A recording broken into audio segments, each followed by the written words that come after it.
Un buen día para todos. Mi nombre es Tatiana Vacas. En esta oportunidad continuamos profundizando en las eventualidades que se pueden presentar en nuestras organizaciones en referencia con el área de nómina, con nuestra relación con los empleados. Un trabajador que sufre de una enfermedad que lo incapacite para trabajar puede ser despedido con justa causa, pero con la indemnización, con las limitaciones y requisitos que exige la ley. La enfermedad no es una justa causa para despedir al trabajador, aunque eventualmente puede ser una causa legal. Existe una gran diferencia entre el despido por justa causa y el despido por causa legal, pues en el primer caso no hay que pagar indemnización, mientras que en el segundo caso sí se debe pagar.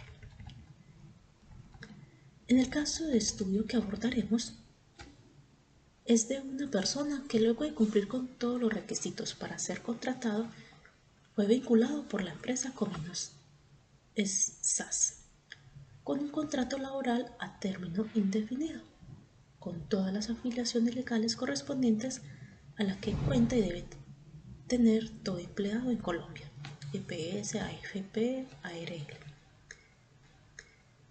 Después de un tiempo de ejecución de su contrato, el empleado comienza a presentar un estado de salud débil. Por lo tanto, acude al médico de su EPS y le descubren que padece una enfermedad degenerativa. Se le concede la incapacidad correspondiente, pero el estado médico del trabajador no mejora y cada vez se le dificulta cumplir con sus labores contratadas. Con base a esto, el empleador no desea continuar con la relación laboral con este trabajador, aunque la EPS ha asumido el pago de las incapacidades de manera regular y oportuna. El empleado ha recibido de la Oficina de Gestión Humana de la empresa una carta de despido, en la cual justifica esta decisión con 3 motivos. Primero, el despido es legal y justificado porque el trabajador ya presentaba la enfermedad antes de su ingreso a la empresa, como lo certificó el médico tratante de la EPS. Segundo motivo, la enfermedad no se deriva de un origen laboral, sino que tiene su origen común. Por lo tanto, dado que no fue adquirida como resultado de las funciones desempeñadas en la empresa, la compañía no está obligada a mantener su contrato. Y el tercer motivo es mejor que el trabajador se quede en casa recuperándose y que la empresa pueda utilizar esa vacante para otra persona. Con lo anterior, la empresa debe tener en cuenta lo que se expresó al inicio, que se puede despedir un empleado con justa causa, pero la empresa debe cancelar la indemnización correspondiente. Pero en este caso, la enfermedad no es una justa causa. Por ende, la empresa no puede despedir a este trabajador por la enfermedad que está padeciendo, aunque su justificación expresada en la carta de despido enviada al empleador dice que es un despido legal, porque el trabajador ya presentaba la enfermedad antes de su ingreso a la empresa, como lo certificó el médico tratante de la EPS. Y dado que la enfermedad no fue adquirida como resultado de las funciones desempeñadas de la empresa, la compañía no está obligada a mantener el contrato. Por lo tanto, el empleado puede demandar a la empresa. Primero, fue un despido sin justa causa, porque la enfermedad, como se mencionó, no es una justa causa para dar por terminado el contrato laboral celebrado por las 2 partes. Segundo, antes de despedir al trabajador es necesario primero reubicarlo en un cargo que se adapte a sus condiciones de salud. Es decir, si la recuperación del trabajador luego de los 180 días de incapacidad o demás, si se requiere, es apenas parcial, es deber del empleador ofrecerle un cargo y los medios que se adapten a su capacidad laboral limitada. Y en este caso la empresa no le proporcionó al trabajador este cargo y los medios acorde para las capacidades actuales para la también para la empresa como para el empleado. Para la terminación del contrato se puede dar cuando la EPS establece que el trabajador no puede desempeñar ninguna tarea o actividad laboral. Pero si el diagnóstico médico dispone que el trabajador puede laborar en determinadas condiciones, el despido se hace inoportuno, a excepción que la empresa demuestre que no puede ofrecerle un cargo que se ajuste a las limitaciones que posee el empleado. Pero en este caso, no se conoce el diagnóstico médico, por tanto, la empresa justificó que no posee un cargo por ende, la empresa no justificó que no posee un cargo que se acomode a las disposiciones y limitaciones de su empleado. Por ende, es un punto más para que este trabajador demuestre que la empresa no le justificó que no poseía un nuevo cargo o un modo de ejercer con base a sus limitaciones su contrato laboral. La norma aclara que la causal para despedir al trabajador se activa luego de los 180 días de incapacidad, tiempo que se le da para el debido control de la evolución del estado de salud del empleado.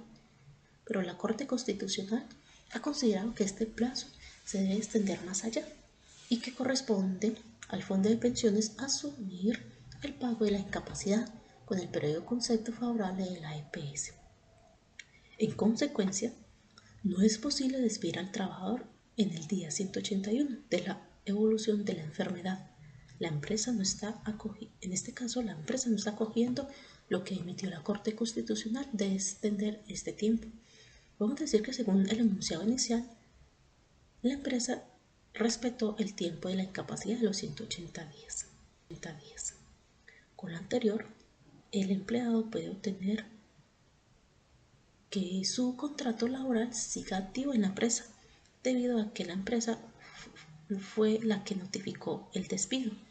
El empleado con una demanda puede exigir el reintegro a la empresa y a la indemnización por este tiempo, desde el día del despido a la fecha de su reintegración, si así lo determina la autoridad competente en este caso.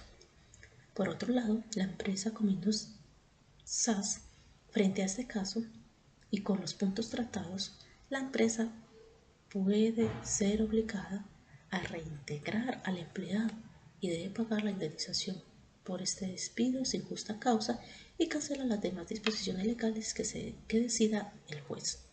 También puede suceder que la empresa haya apelado a la autorización del Ministerio de Trabajo para despedir a un trabajador enfermo y para este permiso el empleador debe probar que se siguió con el procedimiento de recomendación médica y no fue posible. Y en caso de que la recuperación haya sido parcial, debe demostrar que no puede reubicar al trabajador.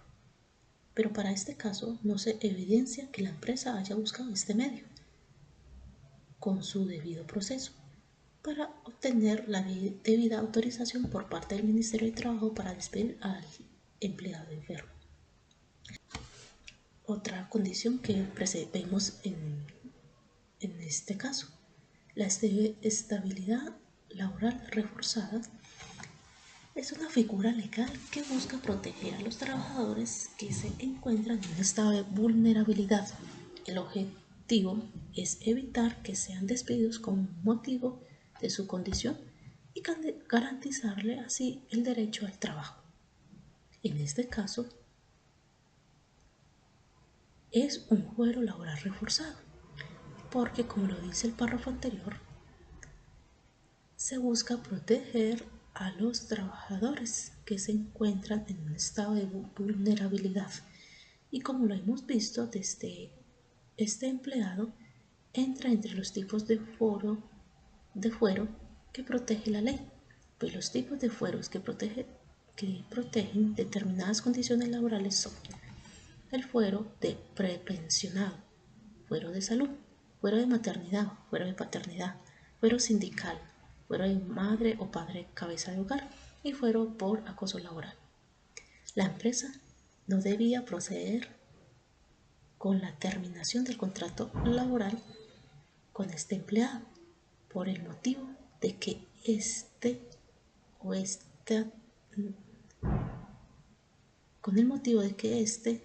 está protegido con este fuero laboral reforzado en salud.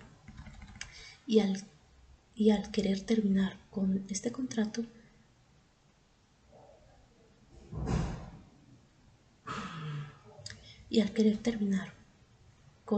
contrato, este despido se torna ilegal y esto le genera a la empresa el pago de las indemnizaciones y en la obligación de reintegrar al trabajador. En caso de que proceda el reintegro del trabajador por orden judicial, debe darse en las mismas condiciones previas al despido, es decir, mismo cargo o uno equivalente y el mismo salario. Además, se debe pagar los salarios y prestaciones que el trabajador dejó de devengar debido al despido. También hay que tener en cuenta que este reintegro se da por el despido justo e ilegal, recordando que el despido puede ser justo en razón a que el trabajador incurre en una causa que la ley considera como justa para que el contrato de trabajo sea terminado por el empleador, pero puede ser ilegal si no se siguen las disposiciones que la ley en ciertos casos ha establecido. Es el caso de los trabajadores que gozan de estabilidad laboral reforzada, como nuestro caso de estudio. La consecuencia del despido ilegal es el reintegro del trabajador y en algunos casos el pago de una indemnización específica diferente a la indemnización por despido injusto, contemplada en el artículo 64 del Código Sustantivo de Trabajo, como se ha mencionado. Con el análisis de este caso, encontramos que las empresas como los empleados deben ser conscientes de sus derechos, pero también de cumplir con sus deberes conforme a las disposiciones legales para no caer en decisiones justas pero ilegales, como le pasó a la empresa Cominos SAS, y asumir los gastos de indemnización y demás acciones legales que causó esta decisión. Y con respecto al empleado se puede expresar que, consciente de sus derechos, debe velar que se realice bien los procesos para que no se vea vulnerado. Muchas gracias por acompañarme en este caso de estudio y hasta una próxima ocasión. Muchas gracias.